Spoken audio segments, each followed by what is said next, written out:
I'm so glad you came back. I really am. My name is Jamie Wood, if I haven't got the chance to meet you.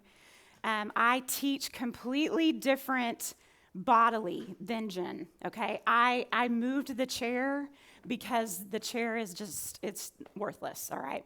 So just know if I wear you out, because I do kicks and I move, I'm wearing a skirt, which was not appropriate, and I kind of look like a bumblebee, like it's a lot.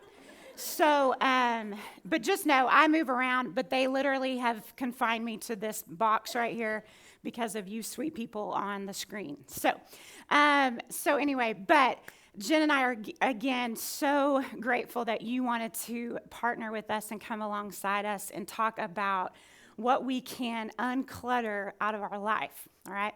So tonight we are going to talk about, if you were here last week, we talked about time, which I heard a testimonial that someone like literally went and just knocked out her house. I mean, got all kinds of stuff out. And she didn't even really have that much stuff to get out. But there's something about talking about this kind of stuff that starts to make us feel like I need some space, right? I need some things out, right? And so tonight we are going to talk about uncluttering our relationships. Yes. Oh, this is a fun one. Okay, this is fun. But we are going to talk about specifically about relationships. But let me tell you this, and I didn't give this on your notes. You have just some pretty basic notes. Feel free to jot more down or none down, whatever you want. But I looked up the definition of the word clutter. Okay, I'm a word girl. If you know me, I have an English degree from college, and I love words. I read from the amplified version of the Bible, which is basically they added like 1 million more words to the Bible, because I just love learning what words mean and that kind of thing. So I look up the word clutter, right? Because our class is called Uncluttered, so we're going to go opposite of clutter, right? Here are a couple of definitions of the word clutter, and I think this will kind of help us as we continue on in the next 4 weeks after tonight, talk about these areas that we want to move out. First definition of the word clutter is a state or condition of confusion. A condition of confusion. I want you to think about, since we've already walked through Jen's talk last week on time, and they are online. If you missed it and you want to watch it, go back and watch it. But I want you to think about what we talked about last week.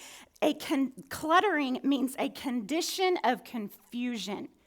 Have you ever felt confused about your time? Confused about how you spend your time? Confused about how your husband spends his time? Like that whole thing. Second definition of the word clutter is a confused noise. I've never really thought of the word clutter having to do with noise. And I think in a world where, and really in a society where, and if you're like me, my baby is 6, right? My oldest he's 12. He has been listening to a sound machine when he goes to bed since he was born, right? I think, and no knock on the sound machine, because Randy and I listen to our own, right? But I think even in a world where we have to have noise to fall asleep, think about how much clutter that brings into our lives, not just the sound, but all the confused noise. The last definition of the word clutter, and it's going to take me a minute to read through it, but I'm going to highlight a couple of things in a minute. It's an echo or echoes on a radar screen that do not come from the target and can be caused by such factors as atmospheric conditions, objects other than the target, chafe, and jamming of the radar signal. So we're talking about something very technical that I don't even know. I don't even understand this whole thing, right? But basically, they call clutter something that does not come from the target. Wow. Y'all, when we think about what is cluttering our life, and we're going to unpack this for the next 4 weeks after tonight too, there are things, time, and that we need to unclutter. We need to start realizing that there are things coming at our time that are not they're not coming from the target. They are jamming up the radar signal, right? And so tonight we're going to talk about our relationships and how 3 specific relationships that need to remain uncluttered. And if you're like me, hopefully, and I've prayed for your hearts. But even if this is only for me, the Lord wrecked me with this last Thursday is when he downloaded this in my head. And so for about 6 or 7 days, I've just kind of been wrecked with this whole thought of, Jamie, I pride myself in the ability to relate to people really well. Ask the man who just walked in the door. That's my husband. That was timely. Way to go, babe. But I pride myself that I can relate to people in a pretty okay way. If you're an Enneagrammer, I'm an Enneagrammer. I'm a 2, and that's a part of our thing. And I'm telling you, when he downloaded this, dadgummit, he brought out some things that I have taken pride in the fact that I can relate to people really well. And honestly, all of us as women, let's just be honest, no men are in here, we relate a lot better than they do, right? And so we can many times take pride in what seems really easy for us. So I hope that he wrecks you like he wrecks me. There you go, all right?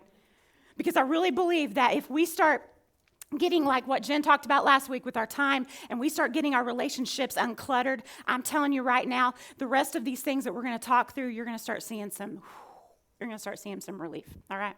Okay, so what we are going to do, we are going to look at, you can open to John 11. We are going to stay in one chunk of scripture tonight. We're going to be in John 11, and I really do think that this story will be familiar to most of you, okay? You may not know every element of this story, but I think when we start talking through it, I think it's going to, you just looked at the heading in your Bible on John 11:1, and it's going to be familiar, okay? When I was praying about, God, what do I say about uncluttering our relationships? It was so evident to me from the Spirit that, hey, why don't you look at the Son of God that I put on the earth to show you guys how to live?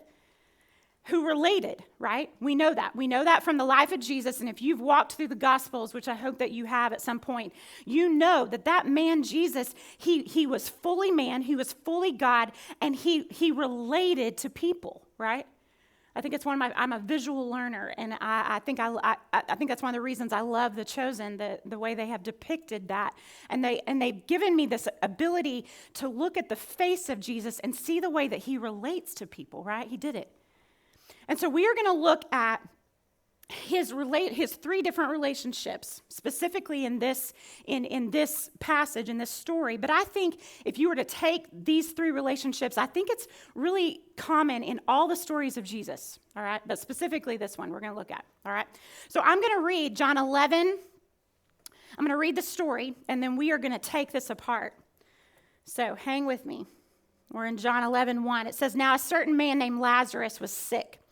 He was from Bethany, the village where Mary and her sister Martha lived. It was Mary who anointed the Lord with perfume and wiped his feet with her hair, whose brother Lazarus was sick." So again, John's basically giving us context, okay? This is who this is.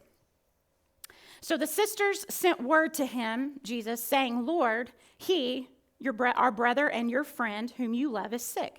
When Jesus heard this, he said, "This sickness will not end in death, but on the contrary, it is for the glory and honor of God, so that the Son of God may be glorified by it." Now, Jesus loved and was concerned about Martha and her sister and Lazarus.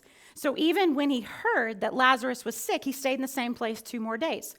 Then he said to his disciples, "Let us go back to Judea." The disciples said to him, "Rabbi, the Jews were only recently going to stone you, and you are thinking of going back there again?" Jesus answered, "Are there not 12 hours of light in the day? Anyone who walks in the daytime does not stumble because he sees by the light of this world. But if anyone walks in the night, he stumbles because there is no light in him." He said this, and after that, "Our friend Lazarus has fallen asleep, but I am going there to wake him." The disciples answered, "Lord, if he has fallen asleep, he will recover." However, Jesus had spoken of his death, but they thought that he was referring to his natural sleep. So when Jesus told them plainly, "Lazarus is dead, and for your sake I am glad that I was not there, so that you may believe, but let us go to him." Then Thomas, who is also called Didymus, said to the fellow disciples, "Let us go too, that we may die with him." So then when Jesus arrived, he found that Lazarus had already been in the tomb 4 days. Bethany was near Jerusalem, about 2 miles away, and many of the Jews had come to see Mary and Martha to comfort them concerning the loss of their brother. So when Martha heard that Jesus was coming, she went to meet him, while Mary remained sitting in the house. And Martha said to Jesus, "Lord, if you had been here, my brother wouldn't have died. And even now I know that whatever you ask of God, God will give you." And Jesus told her, "Your brother will rise from the dead." Martha said, "I know that he will rise from the dead in the resurrection on the last day." And Jesus said to her, "I am the resurrection and the life. Whoever believes in me will live even if he dies. And everyone who lives and believes in me will never die. Do you believe this?" And she said to him, "Yes, Lord, I have believed and continue to believe that you are the Christ, the Son of God, he who has come into the world." After she had said this, she left and called her sister Mary, privately whispering, "The teacher's here and is asking for you." And when she heard this, she got up quickly and went to him. Now Jesus had not entered the village, but was still at the place where Martha had met him. So when the Jews who were with her in the house comforting her saw how quickly Mary got up and left, they followed her, assuming that she was going to the tomb to weep there. And when Mary came to the place where Jesus was, she saw him, she fell at his feet, saying, "Lord, if you hadn't been here, my brother wouldn't have died." When Jesus saw her sobbing, and the Jews had come with her also sobbing, he was deeply moved in spirit and was troubled, and said, "Where have you laid him?" They said, "Lord, come and see." And Jesus wept. So the Jews were saying, "See how he loved him." But some of them said, "Could not this man who opened the blind man's eyes have kept this man from dying?" So Jesus, again, deeply moved within, approached the tomb. It was a cave, and a boulder was lying against it. And Jesus said, "Take away that stone." Martha, the sister of the dead man, said to him, "Lord, by this time there will be an offensive odor." Atta girl. I mean, really, way to say that. For he had been dead 4 days. Like, come on, Jesus, seriously. Jesus said, "Did I not say to you that if you believe in me, you will see the glory of God?" So they took away the stone, and Jesus raised his eyes and said, "Father, I thank you that you have heard me. And I know that you always hear me and listen to me, but I have said this because of the people standing around, so that they may believe that you have sent me." And when he had said this, he shouted with a loud voice, "Lazarus, come out." Out came the man who had been dead, his hands and his feet tightly wrapped in burial cloths, and with a burial cloth wrapped around his face. Jesus said, "Unwrap him and release him." So then many of the Jews who had come to be with Mary, who were eyewitnesses to what Jesus had done, believed in him. But some of them went back to the Pharisees and told them what Jesus had done. I know that was a lot, but I promise we needed all of it. We're going to talk about 3 relationships, and the very first relationship that Jesus had is the relationship with his Father. Girls, here's the deal. We can't have, and we know this, but I'm going to reiterate this. We can't have relationships with other people that are healthy, that are free from drama, that are free from pain, unless we have a growing, consistent relationship with our Father. I think you know that. And I think when we look at Jesus right here, there's 3 things that were uncluttered about his relationship with his Father. That first one there you see, it was uncluttered through humility. Look at verse 4. Verse 4, it says, when Jesus said this, he said, "This sickness will not end in death, but what? For the glory and honor of God." When in Jesus' relationship with his Father, it had no pride involved in it. I don't know if you've ever thought about your relationship with the Lord involving pride. And if not, just take it from me, it can be there. There are many times I remind the Lord, "Hey, you need me here. This would be helpful. I would really be helpful in this area." And it's almost as if we are trying to remind the Lord that, "Hey, guess what? I've arrived, and I've got this," right?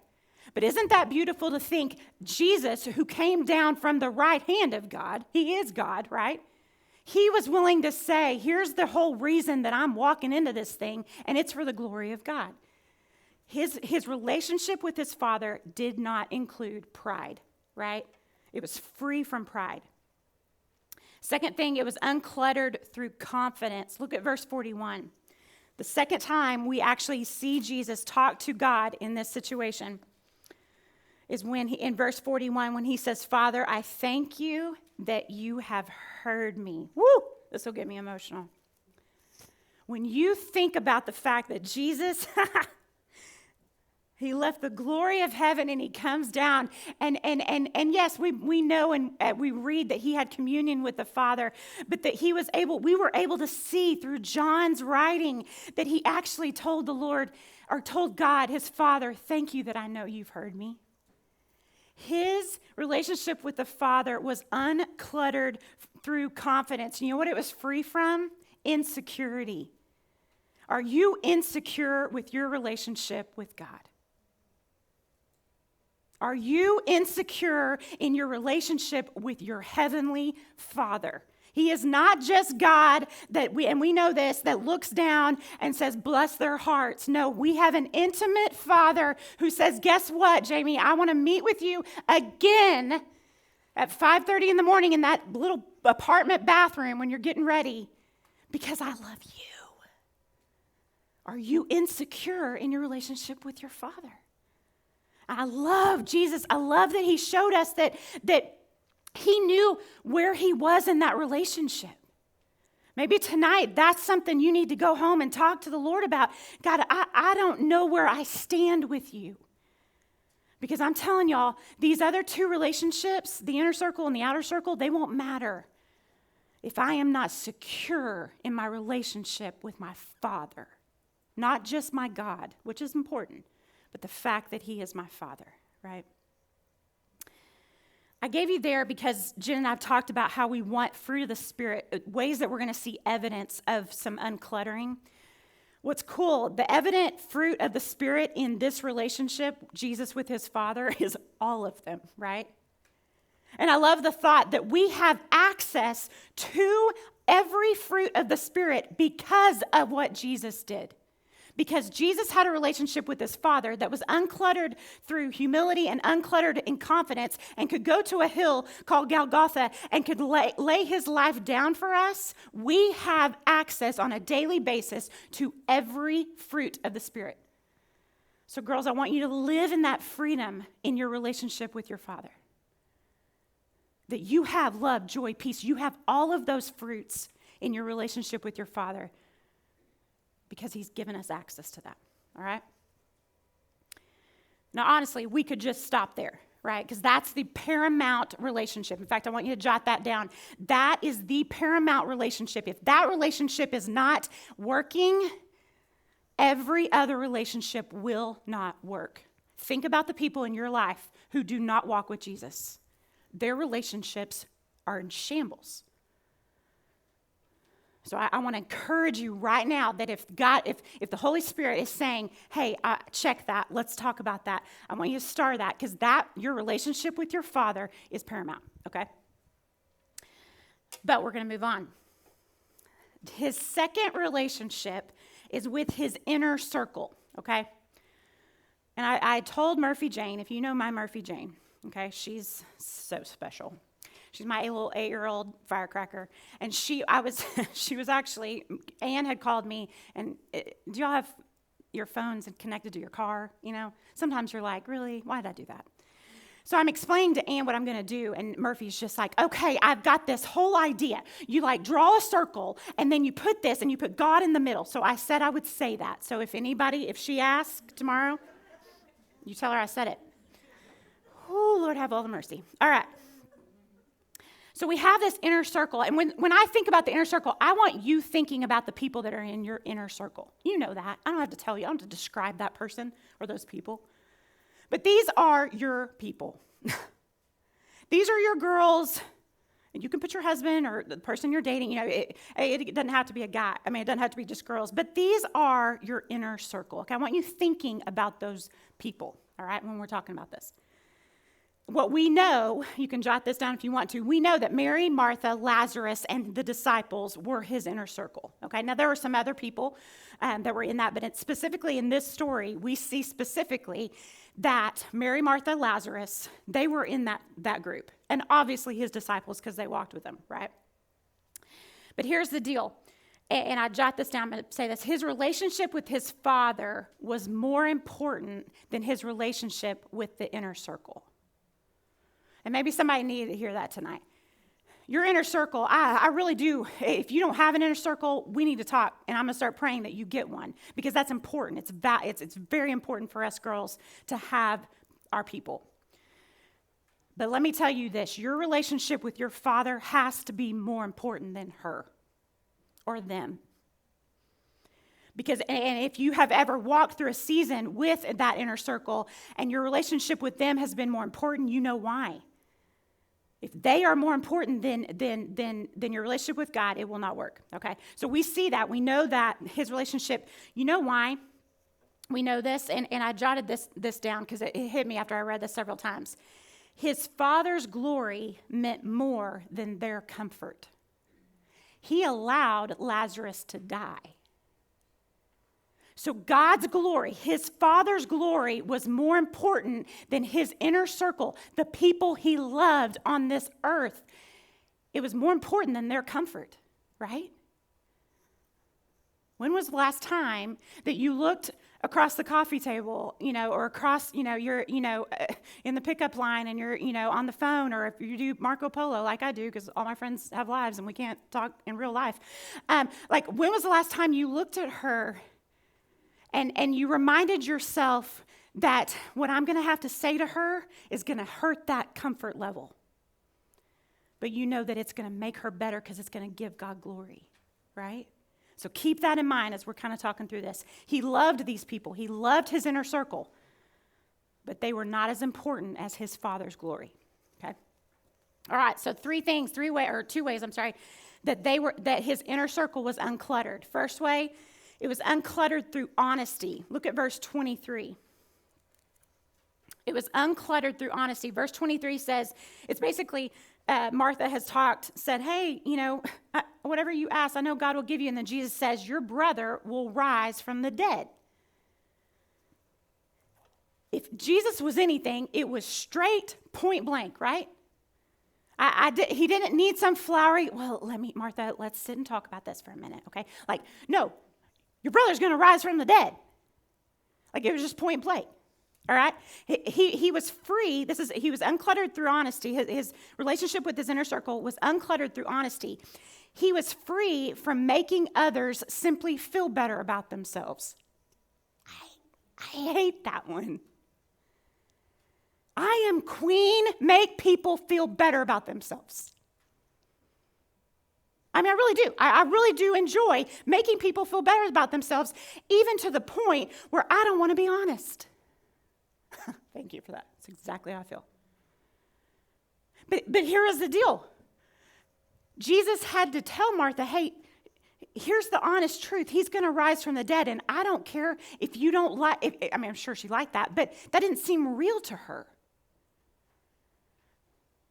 So girls, is our relationship with our inner circle, our girls, our people in that circle, is it uncluttered through being honest?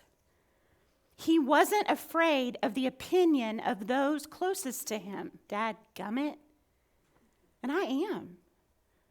I care way more about the opinion of the girls I consider my people than some of you that I don't know well. I really do. There's something, and Jesus wasn't cluttered with that. He just was honest. He trusted, I love this thought, he trusted they knew his heart, but even if they didn't know his heart or they didn't understand, he still spoke and it was motivated by love. He simply said, your brother is going to rise from the dead. He wasn't worried about, gosh, what if they misunderstand that kind of thing. And if you're like me, I live in that world, this whole world of this, what if she takes that wrong? What if she thinks that? Just be honest, Jamie. If that girl is in my inner circle, if God has ordained that relationship, which if your inner circle, I don't know if you know this or believe this, but your inner circle is ordained by God, right? You guys that have those people, then that girl can handle your honesty, and she needs it in her life, all right? So be free from worry about that. Second thing that his inner circle relationship was uncluttered. It was uncluttered through compassion, okay? Look at verse 33. 11, and 33 and 35. We know 35. If you don't have that memorized, go ahead and just memorize it. That's not going to be hard, right? So we know that Jesus wept, right? We know that. But have you ever really looked at 33? When Jesus saw her, he's talking about who? Who are we talking about here? Mary. When Jesus saw her sobbing, and the Jews who had come with her also sobbing, he was deeply moved. Deeply moved. And was troubled. The Amplified Version said he was deeply moved and angered at the sorrow that death brings. You know, Jesus was like, Lazarus is going to raise from the dead. But he was compassionate because he was deeply moved and angry that death hurts, right? So he was uncluttered through compassion. Here is what he was free from. He was free from judgment. Do you see how completely opposite the uncluttered through honesty and the uncluttered through compassion can sometimes be? And I'm telling you, I am dead serious. The Holy Spirit gave me this question to say out loud. I wrote it down so I would say it right. Why do we think we either have to be an honest friend or a compassionate friend? Where have we, and I really do think, and I don't know where men fall on that, and that doesn't matter, but I think as women, there's been so many times that I think we have been told or we have believed that if I'm honest, I'm mean. And if I care about what people think about, I'm compassionate, and that you can't marry those. Girls, Jesus shows us right there. He was honest. He said the facts. Lazarus is going to raise from the dead, whether you understand or believe that or not. And he was deeply moved to the point of weeping. I don't believe John just was like, let's say he wept. No, John saw him. He saw him weeping. He was moved. Girls, is there a relationship in your inner circle that maybe you have gone the other spectrum instead of you're not really struggling with being too honest. In fact, you're so honest that you have zero compassion for that friend. I can ride that one too. You know where I can ride that one? I'll just be real. I have 3 kids under the age of 12, right? So I don't know if y'all know my story, but Randy and I didn't meet till we were 30. So I had my first child at 34. I had Maggie, my first grader, when I was 40. So the girls that are my age, okay, their kids are in high school or graduated, okay? And the parents of the kids who are my kids' age, I could have birthed. I'm kidding. That's not really true. But they are much younger than me. So Randy and I live in this funny, like, two-world thing. But you know where I can kind of get a little bit judgy? Is when my friends, my inner circle girls, they've come to me and they're whining. This is so bad. They're whining about their teenagers, and I'm just like, girl, you need to just... And you know what I did that? I did that last week. To some very seasoned mothers. And one of them was so kind in her correction. I'll just lay it out. Very kind. But it was that whole attitude of, if I'm too compassionate, no, Jamie, you don't even know. You're not living there, right? My 12-year-old still sometimes watches Backyardigans. I'm not there. And so my whole point, I just love the thought. Let's quit separating the honest friend from the compassionate friend. And if they're in our inner circle, they get all of us, right? They get all of us because Jesus was able to do that. The evident fruit of the Spirit there. I just saw these 3. You're welcome to add more. I saw love, right? I saw gentleness. He did not have to be that gentle. And I saw self-control. Don't you know he wanted to just... And how many times do we want to do that with our inner circle? All right? Okay. Let's move to his relationship with his outer circle. Now, his outer circle, or when I say outer circle, just because I couldn't really think of another word, so you may have a better one. But, I can describe you. I don't have to describe your inner circle. But that outer circle obviously is a lot bigger in that it has a lot of different, you may put, I'm thinking of people who, casual friends all the way to you guys are, on the PTO together and you just know her name or something, But I want people, not just people you literally have no contact with, but I want people who observe you on a pretty regular basis, okay? But they definitely are not in that inner. So that's kind of where we're going with that. Here's what's interesting, okay? Look at verse 19. And the reason we know that there was an outer circle in this story, look at verse 19. It says, and many of the Jews had come to see Mary and Martha to comfort them concerning the loss of their brother. So I'm sure, at this point, Jesus, and I didn't do all my biblical research on this, but at this point, Jesus has been around doing this ministry thing for a while, okay? So, and if you know anything about that, he just had these people who were just constantly following him, right? And some people who were like, yeah, some people were like, oh, I really like it. So I think there were some of those people, but I think specifically, and I want to speak specifically to the outer circle of the Jews that had come to mourn with Mary and Martha, okay? Now, I didn't do a big time research, but if you've done any kind of biblical studies and that kind of thing, you probably heard of what they called professional mourners, okay? There were these people, professional for real, okay? I don't know what they were paid. But I probably could have done it on a good day. Raise your hand if you're a good crier. Yep, I could have done it. But literally, they were professional mourners, and they would just come and basically just, were compassionate and mourn. And what is interesting, and I had never really read this, that the days in this time, the days of mourning were about 30? Yeah, 30 days. Okay, so we're talking a month. They had 3 days of weeping. Part of me is like, what if I accidentally stopped? What happens? Do they think I don't care? That's a lot of tears. 3 days, that's a lot of weeping. What weeping? Then 7 days of lamentation, okay? Lamenting. I don't know if that involved tears too. I don't know. I'm not sure. 20 days of sorrow.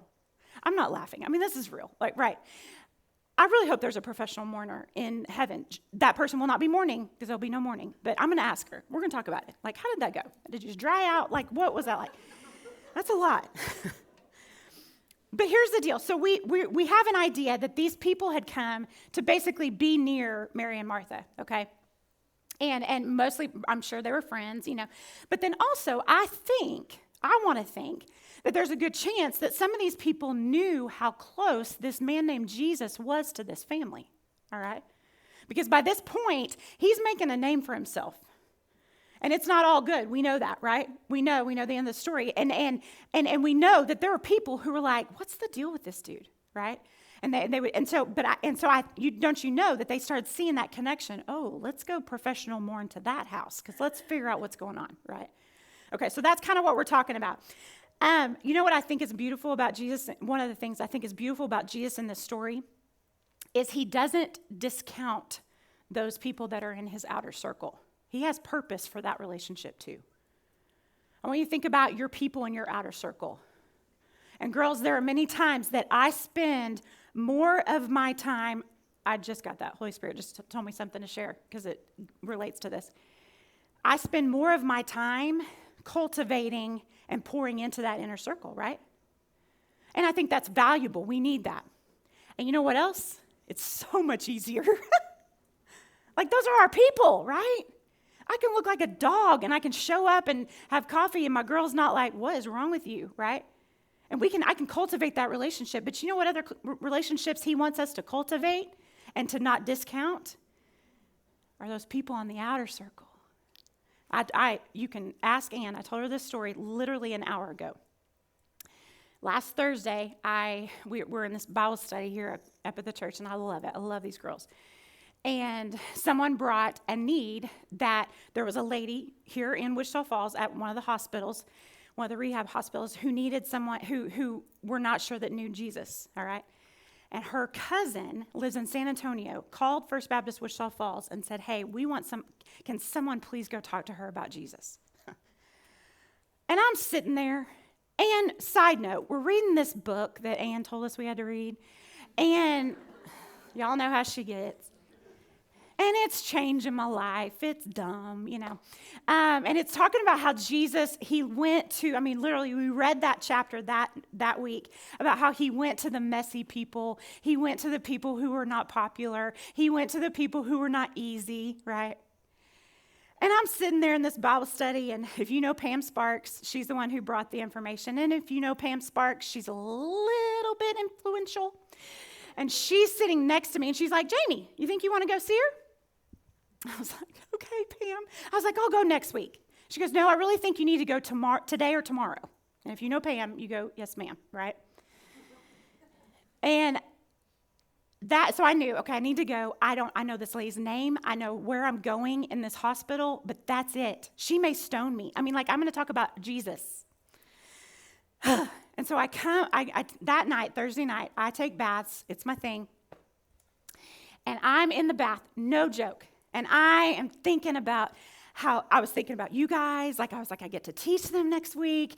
And I had done this other thing. And I was like, I'm so comfortable with this. And da-da-da. And women are so easy and blah, blah, blah. And the Lord was like, go see Michelle. Go see her. And I'm like, it's messy. I don't know her. What if she doesn't love you? I'm just spewing it out in my pretty little bathtub. Actually, it's a really ugly bathtub, but it's a bathtub. And then he says, hey, what did you talk about today at Bible study? You talked about how when I was on the earth, I ran to these people. I got out of that bath and I said, oh, you're right. And you know what? What is so cool about this? I'm tying this back in. Hang in. I went on Friday, okay, because Pam, I knew I had accountability, and Pam is good accountability. And I went, and I told Ann it was one of the most joyous things I've ever done. And I'm not trying to be cheesy Christian girl. I'm not. That woman cried. The Lord gave me a word to tell her that she's not forgotten, and she bawled and said, I thought it today that I was forgotten. And I prayed. I said, can I pray over you? And she said, yes. She didn't go, boo. You know what is so cool is when we say God, that inner circle is so much more comfortable. It's so much more comfortable. But when we start cultivating that outer circle, that mom that annoys us every Facebook post, that other mom who her daughter has bullied mine and told mine that she's going to take care of something in first grade, like I'm telling you, it happened. You can ask me about it later. When we start cultivating those relationships, I'm telling you, he has something for that. He has purpose in that. Let's get into it. Wow, that was a big intro to that. Here, two things. His outer circle was uncluttered through authenticity. Check this. Look at 36 and then 45. 36, okay, says the Jews were saying, okay, they just saw Jesus weep, all right? And they said, see how he loved him. And my version, the Amplified, says, as a close friend, okay? There was an authenticity that those people who were on the outside were like, dude, he's weeping over this dude. There was authenticity. When the Lord told me, go walk into Michelle's room, and I had a number, and we conversated just for a minute, but I knew I have to just be myself. I have to just be authentic and be like, God told me to come. And guess what? Even weirder, he told me to tell you that you're not forgotten. Y'all, when that outer circle, when we will just be authentic with those people, they're attracted to that. Look at 45. Okay, I believe that these are the same Jews in 36 and in 45. So 36, they look at him and they say, dude, that dude is close, right? 45. So then many of the Jews who had come to be with Mary and who were eyewitnesses to what Jesus had done, what'd they do? Say it. Believed. Gosh. y'all, chills all over my body when he showed me that. That, hey, when they saw his compassion, he hadn't even raised Lazarus yet. And dude, he's crying and he knows he's going to. And they see him weeping and they're like, dude, he's close to him. And then they get to see what he did and it changed their life. Y'all, is our outer circle people, those people that just we have a relationship with because we have to.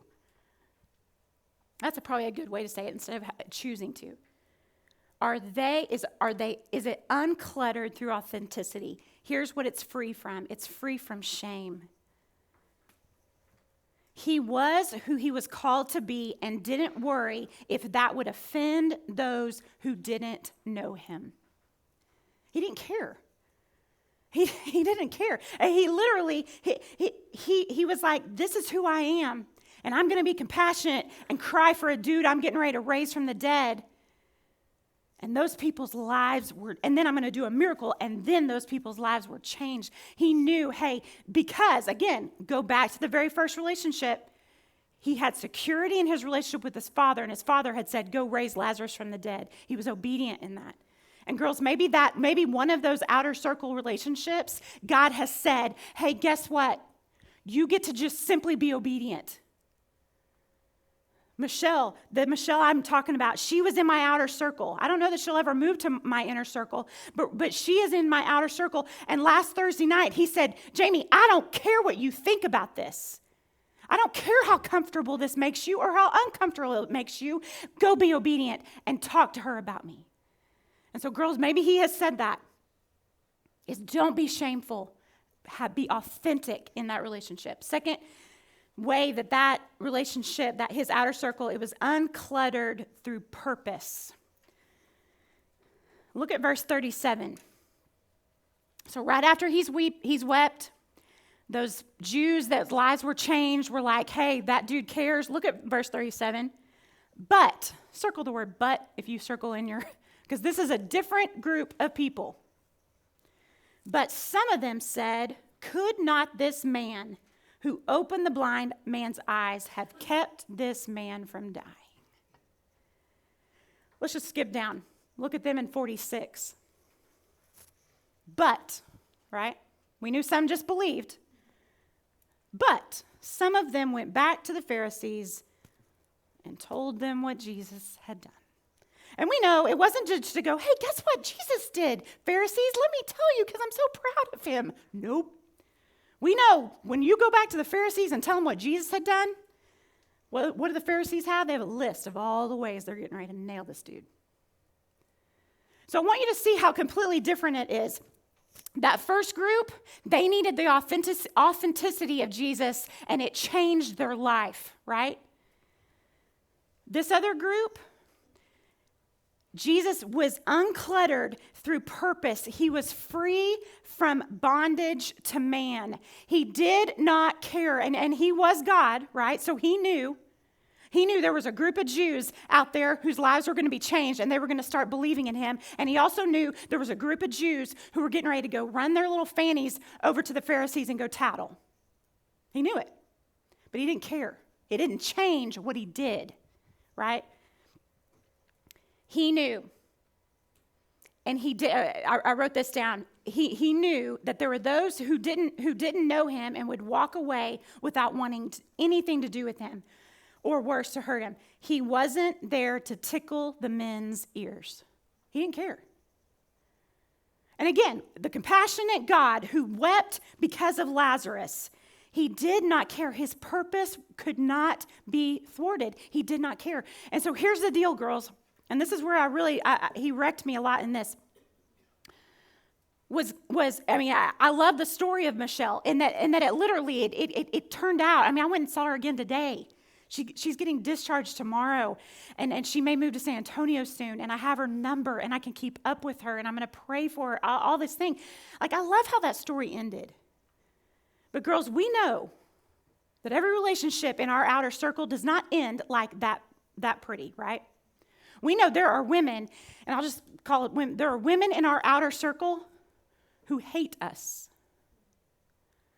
And they may not show it, they may not say it, but you know the God that you stand beside, they hate that God, and they hate you because you love him. Girls, don't let that thwart your purpose. He has still put that woman, really, the woman that is hard, and I'm getting chills because I'm thinking of ones who are hard, and I'm trying to break that, and I'm trying to break that, and the Lord keeps reminding me, hey, Jamie, quit. She has a relationship, she has a issue with me, not you. But he has a purpose for you in her being in your outer circle. Don't try to please man, you be obedient. Don't try to please her. Don't try to tickle the ears and make her feel better. No, you follow your purpose. And your purpose may be to sit next to her every stinking basketball game and watch your kids and hear her talk about the things that she talks about. And the whole time you're like, God, seriously, I'm telling you, stay in it. If he has told you to be in that relationship because he wants to make it, he wants to change her and he wants to change you because of it, be obedient. All right. So do you see the way, evident fruit of the Spirit? I saw in these, and there's a lot more, I'm sure. Patience and self-control. He was patient with those people who did not know him. He had self-control when he could have very easily, made it all evident. Here's the deal.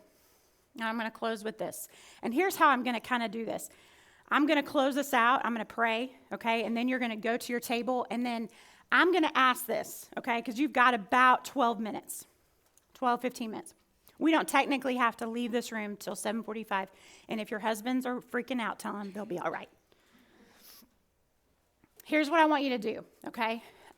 When your table finishes, will you just quietly leave, okay? Because if there are other tables kind of talking.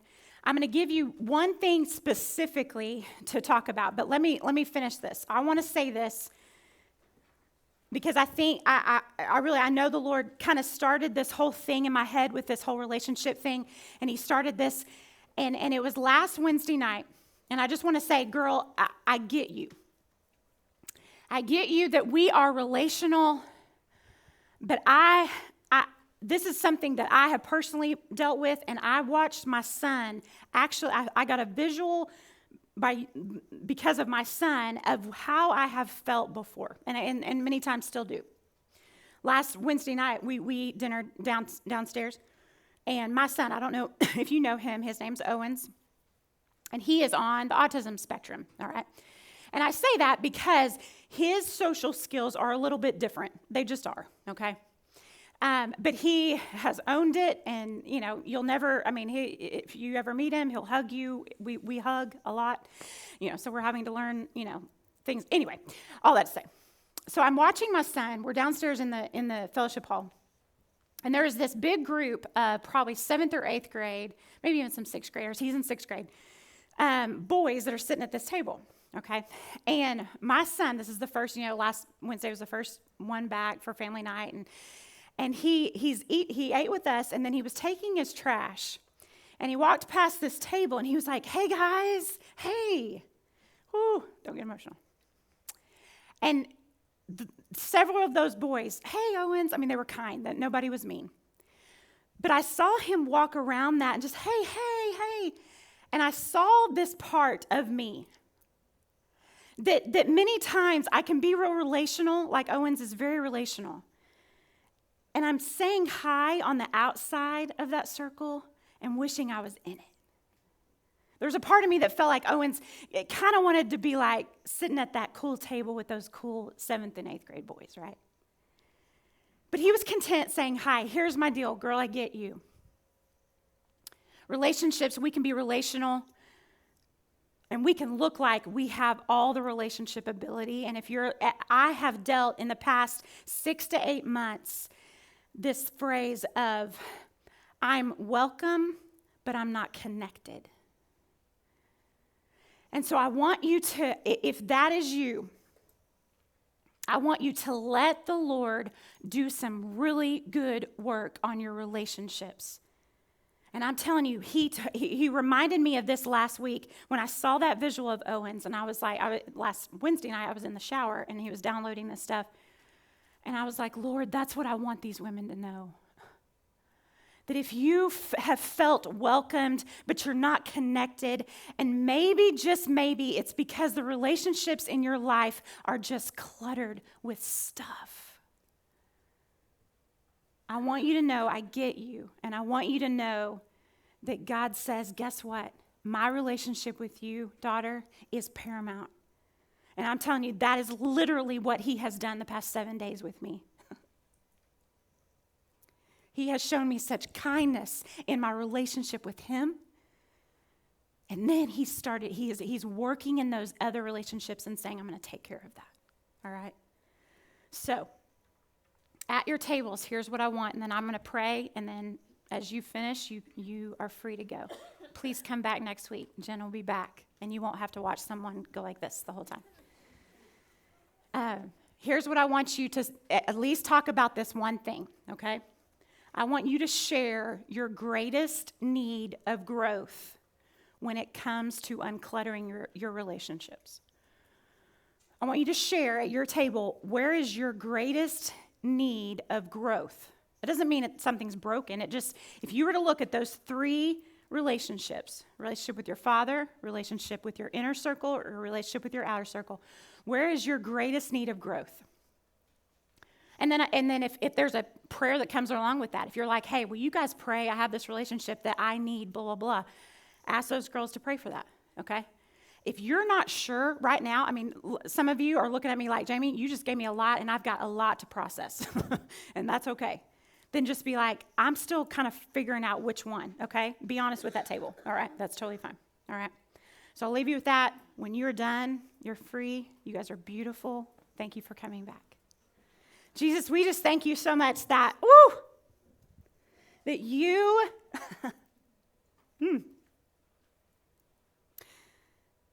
were the ultimate relator, that you did it so well. That word doesn't even fit how well you did it. And so I pray over my girls in this room, my sisters who we really do want to do this well. We really do want things in our life to not be full of chaos, like the word clutter means. We don't want them full of noise. We want these relationships in our life, our relationship with you, our relationship with our inner circle, and our relationship with those women on the outer circle. We want them uncluttered. But we are at your mercy, and we need you and you alone. And so I pray beneficial working of the Spirit happens tonight, whether it happens at this table or whether it happens when these women take a bath or a shower tonight. I pray that you would wreck them in the most beautiful way and show them the way that you want to organize and declutter their relationships they have. We praise your name alone. Jesus, amen.